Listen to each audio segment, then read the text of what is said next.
Welcome, and today we will discuss critical thinking skills and scenario based questions. My name is Jasmine Agnew, and I will be your facilitator. Critical thinking is the disciplined process of actively and skillfully conceptualizing, applying, analyzing, synthesizing, and or evaluating information gathered from or generated by observation, experience, reflection, reasoning, or communication as a guide to belief and action. The critical thinking skills are analysis, interpretation, inference, explanation, self regulation, open mindedness, and problem solving. Critical thinking is that mode of thinking about any subject, content, or problem in which the thinker improves the quality of his or her thinking by skillfully analyzing, assessing, and reconstructing it. Critical thinking is self directed, self disciplined, self monitored, and self corrected thinking.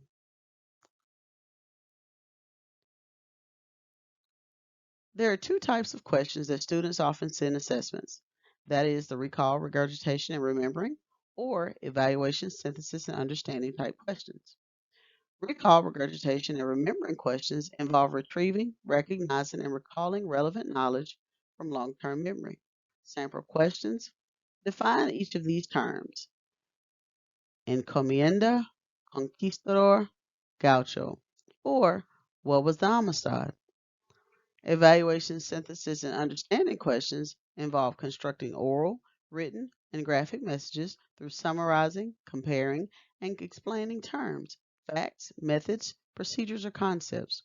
It also involves making judgments based on criteria and standards or putting concepts and ideas together to provide a response. Sample questions: compare an invertebrate with a vertebrate. Use a set of symbols and graphics to draw the water cycle. Explain the value of requiring students to take earth science, or create a demonstration to show various chemical properties. As you can see, sample questions from recall and regurgitation just ask for simple definitions. However, sample questions from evaluation, synthesis, and understanding require for you to put together different parts of thinking to create a response. Critical thinking skills used for scenario based questions are evaluation, synthesis, and understanding. Now let's look at a scenario and different types of questions. Here's the text from the Learning Resource, a book. Studies have shown that Americans like salty and crunchy snacks. Many people search for alternatives when potato snacks cause intestinal irritation. The five most popular chip brands are Lay's, Ruffles, Pringles, Doritos, and Takis. Lay's, Ruffles, and Pringles are potato based. Doritos and Takis are corn based. Doritos come in several different flavors, with Cool Ranch being a milder flavor that causes less digestive irritation than their spicy nacho. All Takis flavors have a hint of chili pepper and lime, which causes some stomach upset. Recall, regurgitation, and remembering questions are like these. What are the five most popular chip brands? Lay's, Ruffles, Pringles, Doritos, and Takis. Which brands are potato based? Lay's, Ruffles, and Pringles. Which brands are corn based? Doritos and Takis. Question: what did you learn from this? Did you have to apply any knowledge or concepts to respond? The answer is no. You're only required to remember an answer and write it down or select it. Now let's look at a scenario and evaluation, synthesis, and understanding question. A study was done among 100 college students regarding their snacks of choice. Of the 100 students, 25 reported having a mild to moderate potato allergy. Of those 25 respondents, 17 reported mild gastrointestinal upset from spicy seasonings and flavors. Which chip brand would be the best choice for the student with a mild potato allergy and aversion to spicy snacks? Your responses: Doritos Spicy Nacho, Takis Blue Heat, Ruffles Ranch, Doritos Cool Ranch. Let's look at these. Well, it wouldn't be A, Doritos Spicy Nacho, because spicy nacho is corn based and spicy. While this works for someone with a potato allergy, it can upset someone who can't eat spicy foods. Let's look at B. Same thing. Takis Blue Heat is corn based and spicy. And while this works for someone with a potato allergy, it can upset someone who has an aversion to spicy foods. Let's look at Ruffles Ranch. Ruffles Ranch is not spicy, but it is a potato chip. This is not good for a person with a potato allergy. Your answer is Doritos Cool Ranch. Why? Because Doritos Cool Ranch is corn based and is mild. This works for a person with a mild potato allergy and a sensitivity to spicy snacks.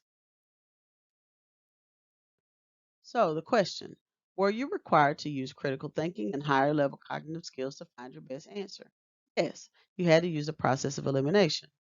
Was the information provided in the scenario complete and concise enough to give you all the information you needed to find the best answer?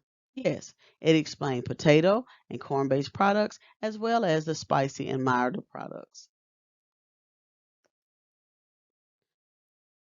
Now let's look at a text from a learning resource or book dealing with health information systems. It talks about strategic planning for health information systems. The SDLC can be especially useful when developing a strategic plan, especially for health information systems. Generally, a strategic plan is long term, covering a period of at least 3 to 5 years, and focus on the direction needed to accomplish the organization's mission. Because computer skills have a short life cycle, many organizations develop plans for information systems that are often only 1 to 2 years. This is actually a tactical plan, short term, focused on one component or project rather than a strategic plan. Tactical plans often do not fully address the SDLC. The result may be one where the short term project focused on only one component does not work well with other components of the larger health information system. So let's look at some recall, regurgitation, and remembering questions. What is a tactical plan? Well, it is a short term plan focused on one component or a project. What is defined as a long term plan that covers a period of at least 3 to 5 years that focuses on the direction needed to accomplish an organization's mission? A strategic plan. Question: what did you learn from these questions? Did you have to apply any knowledge or concepts to respond? The answer is no. You were able to learn the definition and give it back, or read the definition and recognize or recall the associated term, but it did not require any application of what you had learned. Now let's look at a scenario and an evaluation, synthesis, and understanding question. This requires the use of critical thinking skills. XYZ Memorial Hospital is preparing to merge their three small hospitals and clinics with ABC's hospital large facility. They plan to complete the merger in all inpatient and ambulatory facilities within 4 years. The first step in the tactical plan is to combine the HIM departments into a centralized location to cut down on overhead expenses. There's a budget of $250,000 for the departmental consolidation with a 25% allowance if you exceed the budget. There are also allowances to hire staff if there's an expansion of the in house service line. If the merger fails due to major staffing or capital issues, it could impact the overall strategic plan. Which event describes an occurrence that could negatively impact the facility's plan to accomplish their strategic goal? So let's look back in the scenario. The scenario clearly states if the merger fails due to two things: major staffing or capital issues. Those could impact the overall strategic plan. Let's look at your choices. A. The HIM department experienced a 55% voluntary reduction in force due to staff that is resistant to the merger. B. The HIM department exceeded the budget by $37,000 due to modifications needed at the new centralized location to accommodate staff with disabilities. C. The HIM department terminated its contract with a third party release of information vendor and brought the services the vendor provided in house. Or D. The HIM department implemented cultural sensitivity training to address the hostile work environment created by the merger. Now let's do some process of elimination and find the best answer. We'll skip down to B. B says the HIM department exceeded the budget. Well, the modification exceeds the budget, but is less than allowed 25%. And this would not negatively impact the strategic goal or plan, so it's not B. Let's look at C. This change in bringing in the third party release of information vendor and bringing the services in house will cut down on contracting costs and create new jobs. This is not a negative impact. And then let's look at D. The implementation of a cultural sensitivity training will help address cultural issues, but unless it causes a reduction in force, it will not halt the merger. So your answer is A. The HIM department experiences a 55% voluntary reduction in force due to staff that is resistant to the merger. A reduction in over half of the workforce will cause a major staffing issue. This reduction in force will negatively impact the overall plan. If you look at this answer and back in your scenario, you'll see that a major staffing issue could impact the overall strategic plan.